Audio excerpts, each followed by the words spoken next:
All right, let's look at The Drop of Water.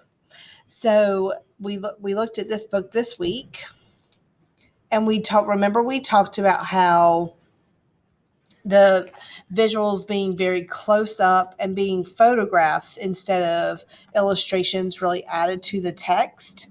Now, one thing he doesn't do is he doesn't put a caption with the photographs. Well, he does on this one. So he explains that this is the pen actual size, and then this is the pen magnified. He uses this visual and shows how the text, it goes in the order. So yesterday when we read that, we had the text and the visual kind of going in order, matching up in a big sequence. So as a reader, when I look at these visuals, it makes me want to know why is he dropping an egg in a big glass of water and making a splash? When I look at the soap bubbles pictures, I want to know how he did that. And since there are no captions, I'm going to have to go into the text and read to find out how he puts a hole in the middle of the bubble. So it makes me, as a reader, want to read more and then try to see if I can do it myself. I wouldn't have wire like this necessarily, but I maybe could make a little bit of a wire like this one. I could probably make a square. Okay, and then definitely I would have jars and food coloring and be able to drop food coloring in. And so when I read this heading, Molecules in Motion, it makes me want to figure out what he's doing and why he's putting that in there and what scientific principle that's showing.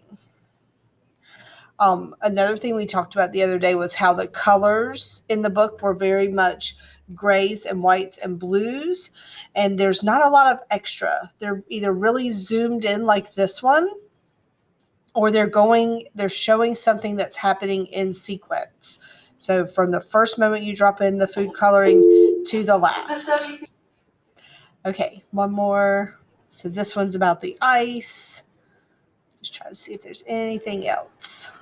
See how, and here's another one where it kind of goes in sequence.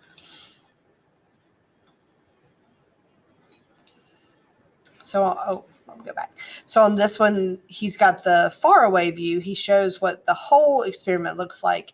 And then he shows the sequence of events that happen when he's talking about how to show how clouds form.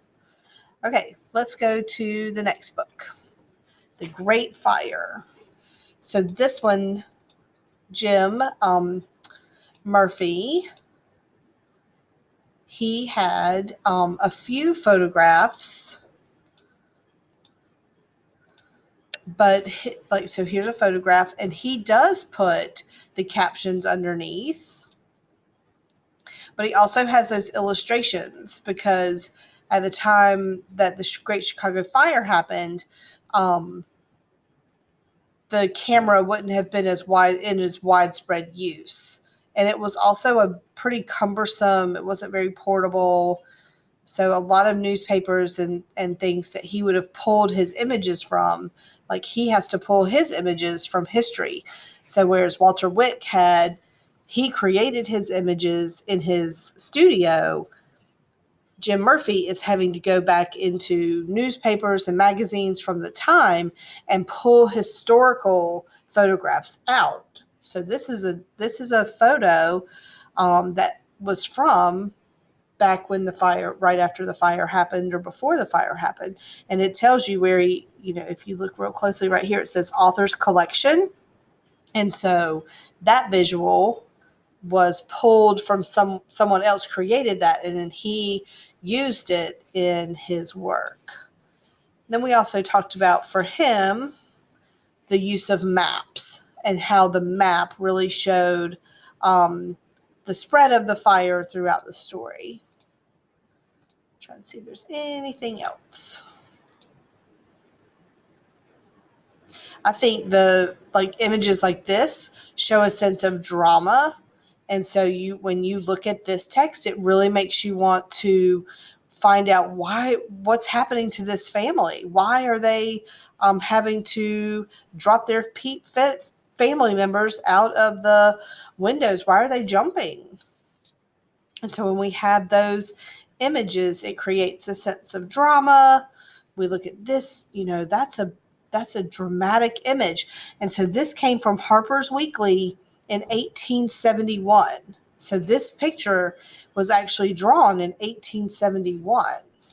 So he had to do a lot of research for his pictures. Let's see if it does it on a photo. Looking for another photo.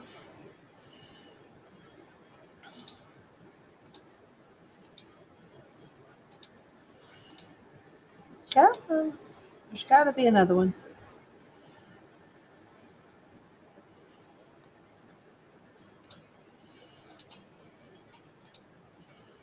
Really, I think this one helps convey how much of a disaster this was.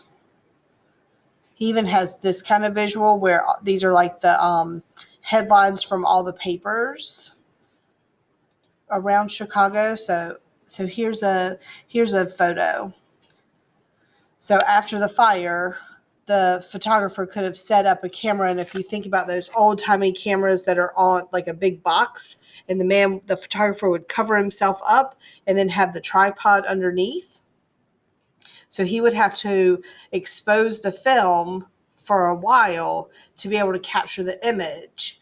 And so that's why it was hard to take pictures during the event. So after the event, the photographers would have been able to move around the city and have the time to like set up and take the photo because it wasn't instant like it is now. So this came from the Chicago Historical Society. So at some point they acquired this photo, and so this photo belongs to them now.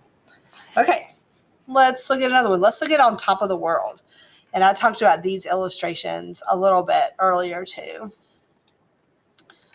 So for he's got his maps a little bit different. He kind of shows it more as a globe kind of map.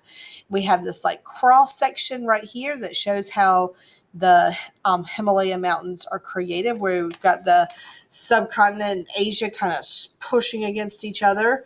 And he's kind of got this little map of the globe. We also talked about how he uses collage. And so actually all of these little pieces of paper are like layered on top of each other and glued together. So if you when we get in the classroom, I'll show you like these little wispy pieces. It's like he's shredded the paper a little bit to make it look feathery like that, to make it look cloudish. And he's got the silhouette cut out.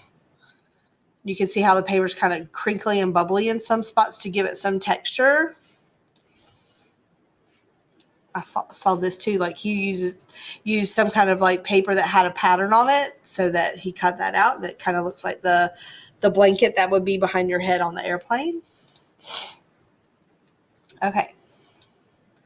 So it's going to scoot ahead. So he kind of also arranges his visuals in sections. So you have the main part where he and the Sherpa are climbing, but then you also have these two little cutouts. And so they also will give a little bit more information about why Mallory was climbing, and the other guy from Australia, Messner, that actually got to the summit. So he's talking about the people who were like first to the top of the mountain.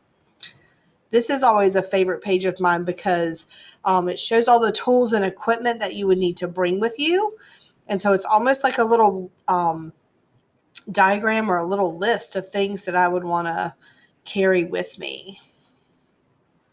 So it's a lot of equipment to get ready, things that you would pack, kind of like your packing list. Okay, so I like this one too. It's kind of, it's almost like a timeline, but not measuring time, but showing the vegetation and life that is in each layer of the mountain. So at the bottom of the mountain, you have the most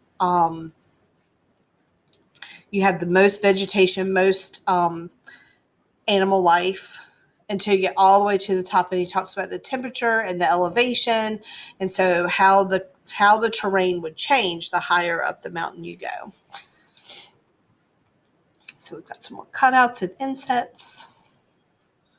I like this one because it kind of shows you the path that you would take.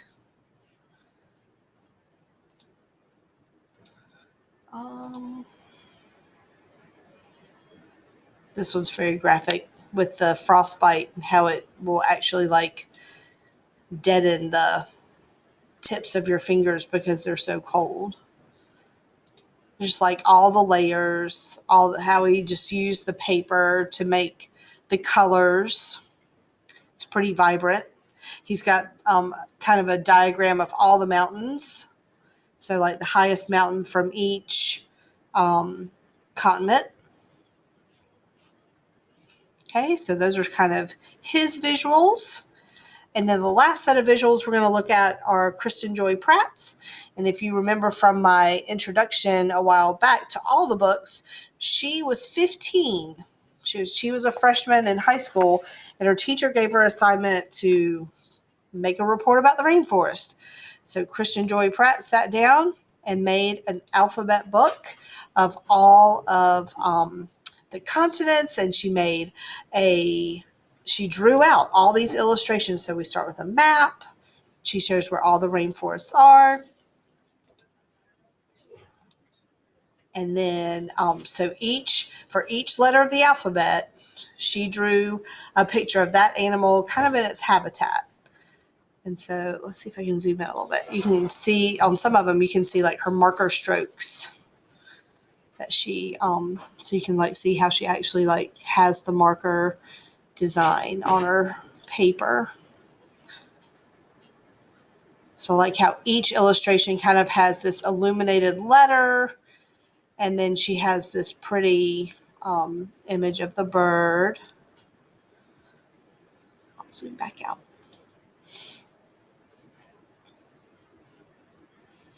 She has the plant life and the animal life. And then each illustration is accompanied by a short paragraph about each animal. So this one, you can kind of see the marker strokes on the gorilla one, and kind of in the water too. So she did all of this on just paper with regular, markers. She sat down and made this whole book. And then after she was finished making the book, her teacher said, "Hey, this is so good. You should look into publishing that." So she's got all her visuals. She took a lot of time on this. I was going to scooch to the end and just see. There she is.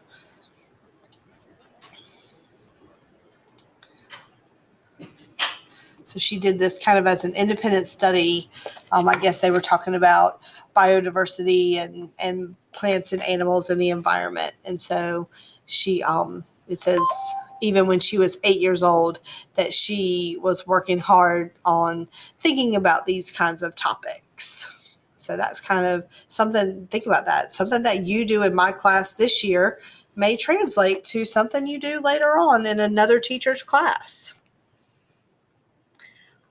All right, so go to the last slide and we will chat about what to do today in your independent reading time. I'll see you in a sec.